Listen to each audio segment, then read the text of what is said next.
Shalom, Assalamualaikum warahmatullahi wabarakatuh.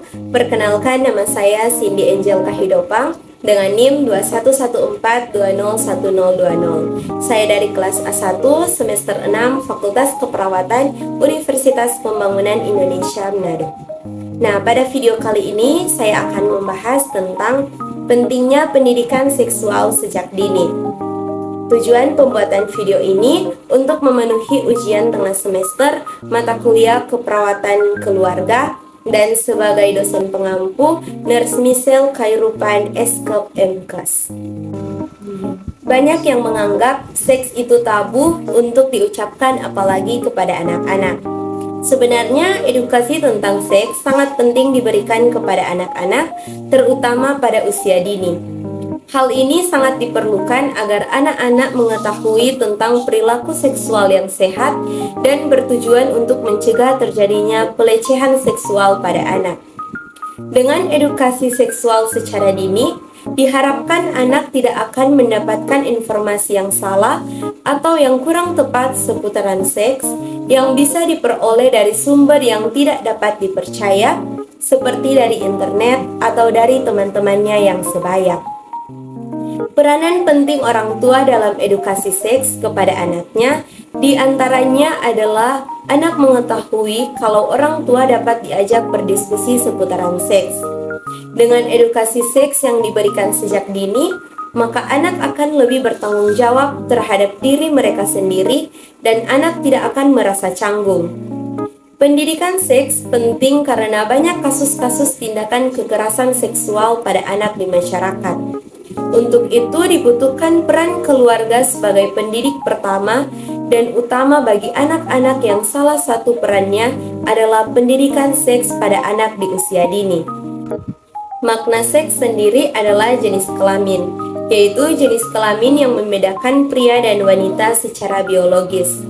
Pendidikan seksual bisa ditanamkan sejak dini ketika anak mulai bertanya mengenai hal-hal yang berkaitan dengan seksualitas. Misalnya saat anak bertanya mengapa organ tubuh laki-laki berbeda dengan organ tubuh perempuan. Tahapan perkembangan psikoseksual yang dilalui anak terbagi menjadi 4 fase. Pertama adalah fase pragenitial, yaitu saat anak belum menyadari fungsi dan perbedaan alat kelamin antara laki-laki dan perempuan.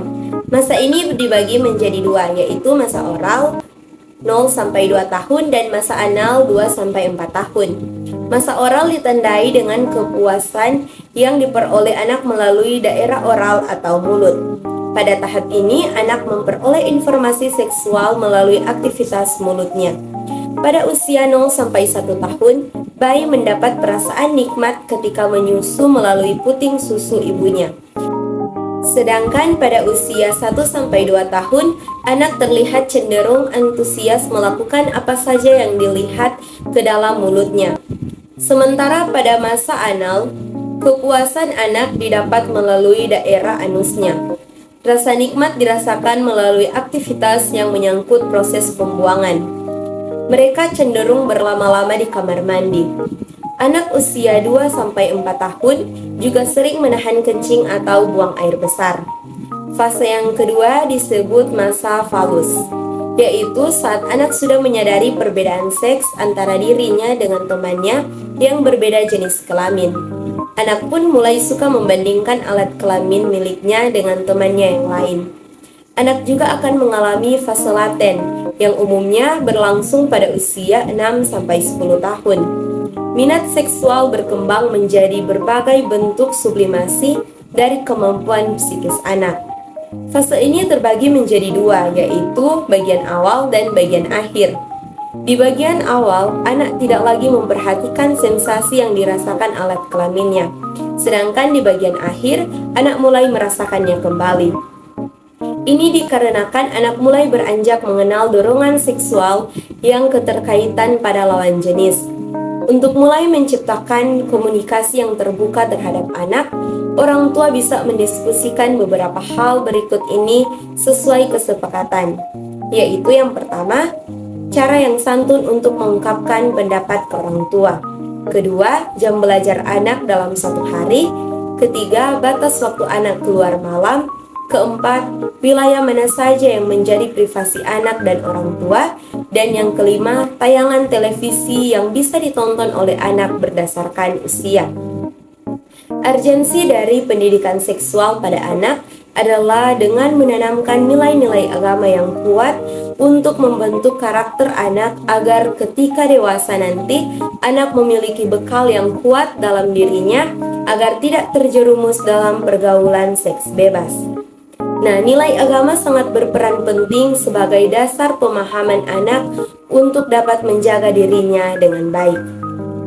Marilah kita menjaga diri dan masa depan kita dengan menghindari pergaulan bebas, senantiasa fokus belajar, bermain dan berkarya supaya kita bisa meraih masa depan yang gilang gemilang. Demikian materi yang dapat saya sampaikan. Terima kasih dan semoga dapat bermanfaat untuk kita semua.